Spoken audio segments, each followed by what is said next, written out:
Hello everyone, this is Divyanshi Sharma from English class. Extend you a very warm welcome. Today we are at the chapter first of English grammar.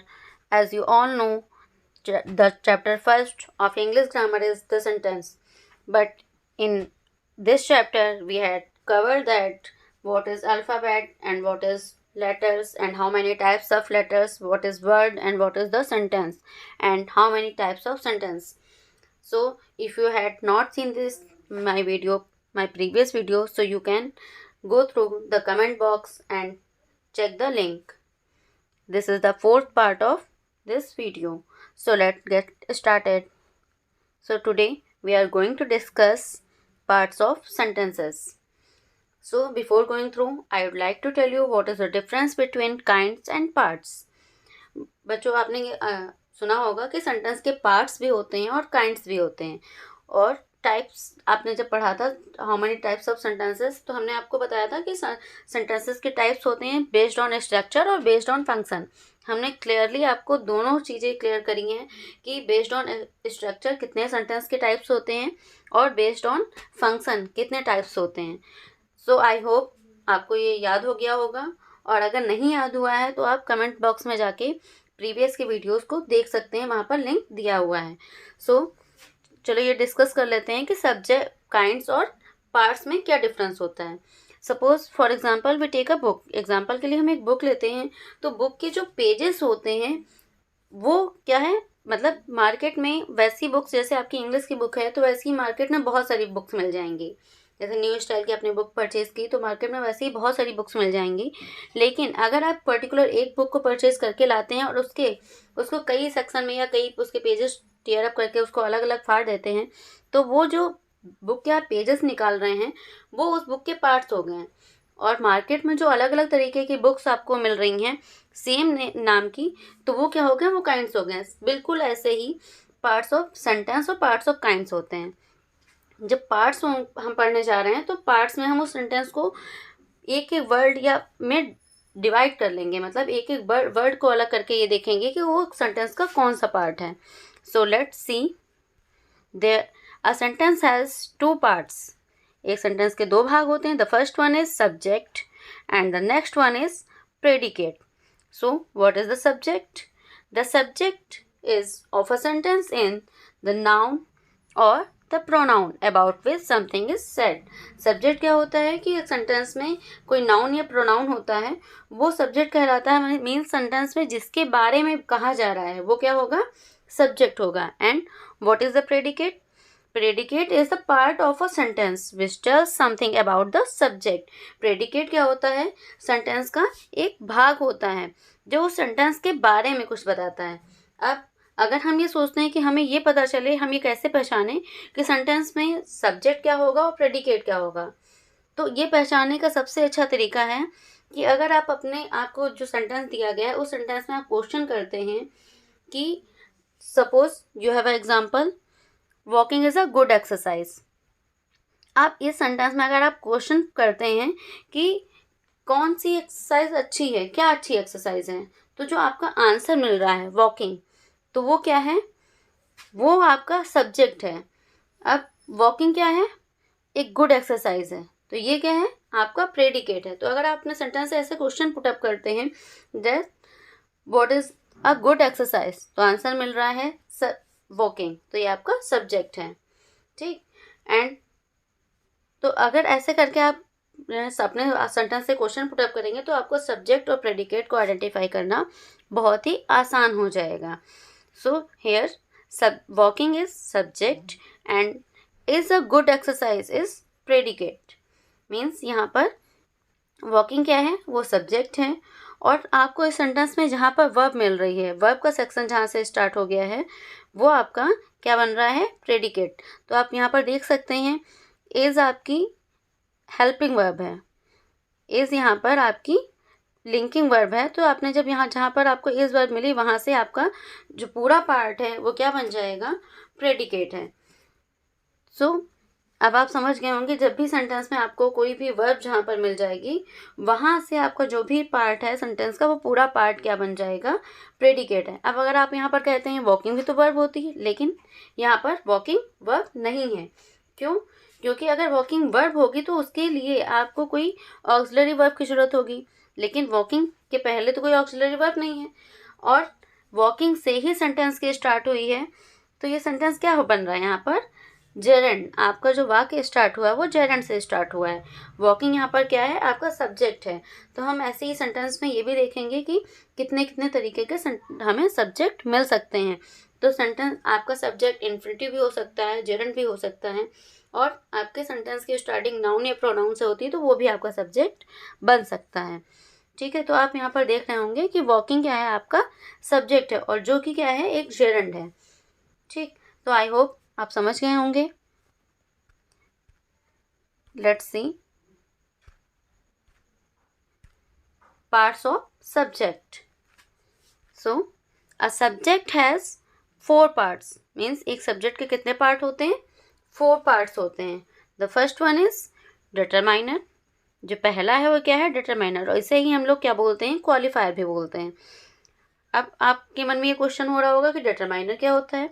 Determiners are words used before noun when referring to specify or general things, to show possession or to well how much or how many। मतलब जब हमें ये देखना होता है कि sentence में possession दिखाना होता है, मतलब उस नाउन और प्रोनाउन को बहुत ही अच्छे से रिफ्लेक्ट करना होता है, तो उसके पहले जो वर्ड्स लिखे जाते हैं वो क्या होते हैं, डिटरमाइनर्स होते हैं। अब डिटरमाइनर्स आपके 6 टाइप्स के होते हैं। आर्टिकल्स भी डिटरमाइनर हो सकते हैं, डोमेस्ट्रेटिव होता है, पॉजेसिव होता है, डिस्ट्रीब्यूटिव एंड और इंट्रोगेटिव एंड क्वांटिफायर। तो ऐसे आपके 6 जो होते हैं वो डिटरमाइनर होते हैं। इसमें आप आर्टिकल्स में ए एंड द आते हैं आपके, दिस दैट दोज आपका डोमेस्ट्रेटिव हो गया। पॉजेसिव जो आपके आर्टिकल्स होते हैं उसमें माई, अस, आपके जो ये प्रोनाउंस होते हैं, जितने पोजेशन के प्रोनाउन होते हैं वो सारे आपके पॉजेसिव डिटरमाइनर्स हो जाएंगे। वैसे ही दिस दैट दोज, ये आपके जो क्या बन जाएंगे, दिस दोज, ऐसे ही करके आपके, मतलब ये सारे वर्ड्स जो सेंटेंस के स्टार्टिंग में आते हैं, this, those, each, every, A and the, this that, ये सारे आपके क्या होते हैं, डिटरमाइनर्स होते हैं। और एडजेक्टिव क्या होता है, एडजेक्टिव तो आपको बहुत ही अच्छे से पता होगा। A word which qualifies a noun और प्रोनाउन इज कॉल्ड एडजेक्टिव। मतलब जो नाउन या प्रोनाउन को क्वालिफाई करता है वो क्या कहलाता है, एडजेक्टिव। और सेंटेंस में जो सबसे मेन होता है, जो सेंटेंस का पूरा मतलब पूरा फोकस जिस वर्ड पे ही हो रहा होता है, जिसकी बात हो रही होती है, वो क्या होता है, हेड वर्ड। मतलब आपका हेड वर्ड ही आपके सेंटेंस का मेन होता है। इसलिए आपको देखो, सपोज बिल्कुल वर्ड से ही क्लियर हो रहा होगा, हेड वर्ड। जैसे कि आपकी बॉडी में हेड आपका सबसे सुपीरियर होता है, वैसे ही एक सेंटेंस में हेड वर्ड ही सबसे सुपीरियर होता है। अब वो हेड वर्ड्स आपके कैसे हो सकते हैं, नाउन और प्रोनाउन हो सकते हैं। एडजेक्टिवल फ्रेज, ये ग्रुप ऑफ वर्ड्स होता है जो क्या है, एडजेक्टिव को, नाउन को क्वालिफाई कर रहा होता है। So let's have a look on the example. That beautiful child in blue dress is smiling. वह छोटा सा बच्चा ब्लू ड्रेस में मुस्कुरा रहा है। अब देखते हैं कि इसमें सेंटेंस के कौन कौन से सब्जेक्ट के कौन कौन से पार्ट्स अवेलेबल हैं। सो अभी हमने आपको बताया कि sentence a subject has 4 parts. First one is determiner, adjective, head word and adjectival phrase. So यहाँ पर सेंटेंस में सब्जेक्ट कितना है, सब्जेक्ट का पोर्शन हमने आपको बहुत ही अच्छे से बताया था कि जहाँ से आपकी हेल्पिंग वर्ब या मेन वर्ब या ऑक्सिलरी वर्ब या लिंकिंग वर्ब, कोई भी वर्ब आपको मिल जाएगी, वहाँ से आपका प्रेडिकेट स्टार्ट हो जाएगा। तो यहाँ पर आपको इज़ मिल गया होगा, इज़ स्माइलिंग, तो यहाँ से आपका प्रेडिकेट पोर्शन स्टार्ट हो रहा है, और इसकी प्रीवियस का जितना भी पोर्शन है वो सारा आपका क्या है, सब्जेक्ट है। Means that beautiful child is child in blue dress, ये सब पूरा क्या है, आपका सब्जेक्ट है। अब दैट यहाँ पर डिटरमाइनर है, ब्यूटीफुल एडजेक्टिव है, एंड हेड वर्ड क्या है आपका, चाइल्ड, बिकॉज इस सेंटेंस में मेनली किसकी बात हो रही है, बच्चे की। And adjectival phrase in blue dress, ये आपका क्या हो गया, एडजेक्टिवल फ्रेज।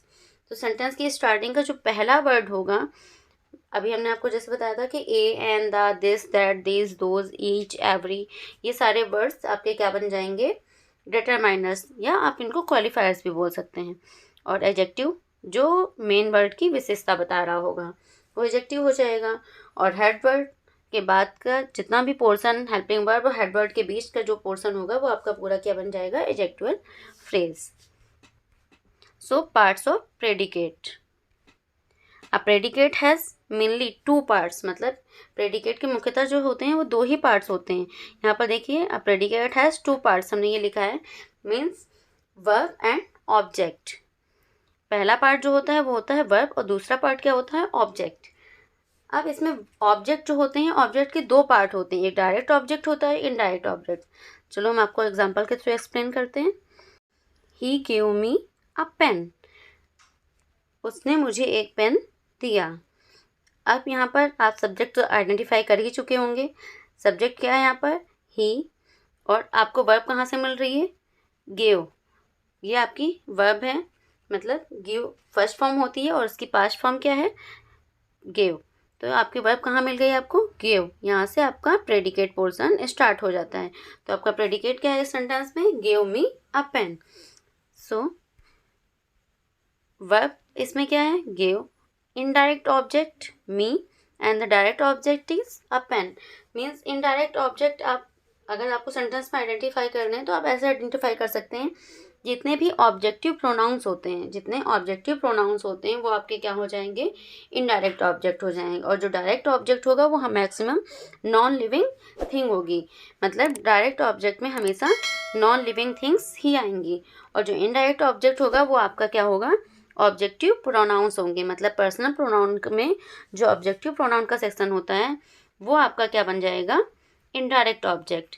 इस एग्जाम्पल को हम ऐसे भी कंसिडर कर सकते हैं, he gave a pen to me. तो यहाँ पर आपका इनडायरेक्ट ऑब्जेक्ट बाद में होगा और आपका डायरेक्ट ऑब्जेक्ट पहले होगा। अ पेन आपका क्या बन जाएगा, डायरेक्ट ऑब्जेक्ट, और टू मी आपका क्या बन जाएगा, indirect object. Let's take a next example, I am a teacher. अब आपको हमें सेंटेंस में आप देख सकते हैं यहाँ पर सब्जेक्ट आपका आई है, एम अ टीचर, ये आपका प्रेडिकेट पोर्शन है। लेकिन आप यहाँ पर सोच रहे होंगे इसमें ना डायरेक्ट ऑब्जेक्ट है ना इनडायरेक्ट ऑब्जेक्ट है। बिल्कुल सही, इसमें आपको ना डायरेक्ट ऑब्जेक्ट मिलेगा ना इनडायरेक्ट ऑब्जेक्ट मिलेगा। तो सब्जेक्ट आपका क्या है यहाँ पर, आई, एम अ टीचर आपका क्या पोर्शन है, प्रेडिकेट पोर्शन है। ठीक, तो अब आप देखिए यहाँ पर आपका एम आप तो समझ ही गए होंगे, ये आपकी क्या बन गई है, वर्ब। और अ टीचर ये कॉम्प्लीमेंट है, इस आई मतलब इस सब्जेक्ट का कॉम्प्लीमेंट क्या है कि वो एक टीचर है। तो यहाँ पर आपको इसमें आपको प्रेडिकेट का इनडायरेक्ट और डायरेक्ट ऑब्जेक्ट का पोर्शन नहीं मिलेगा, बल्कि आपको क्या मिलेगा, कॉम्प्लीमेंट। तो ऐसे ही प्रेडिकेट के और भी पार्ट्स होते हैं, मीन्स ऑब्जेक्ट के 2 parts, direct and indirect object, और उसी के साथ साथ क्या होता है, ऑब्जेक्ट कॉम्प्लीमेंट भी होते हैं। So student, I hope you understand all the parts of the sentence and the parts of subject and the parts of predicate. So if you understand very well, so try to solve all the exercises related to this chapter. Thank you everyone.